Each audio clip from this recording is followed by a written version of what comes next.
Pedangdut Siti Badriah dan suami mengumumkan jenis kelamin bayi yang dikandungnya saat ini. Lewat acara baby gender reveal, Siti Badriah memberitahukan bayi yang dikandungnya berjenis kelamin perempuan. Namun Siti Badriah agak kecewa, karena rencananya dia dan Krisdiana Baharudin sang suami akan menggelar pesta kecil bersama teman dan keluarga.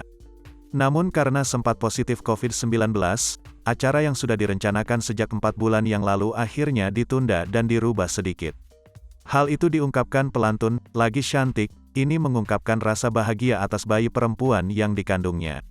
Alhamdulillah akhirnya terlaksana juga acara baby gender reveal yang tadinya hampir gagal karena kita sempet kena COVID.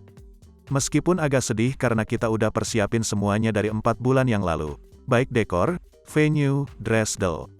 Saat ini kandungan Siti Badriah sudah 8 bulan, sebulan lagi akan mendekati kelahiran sang bayi.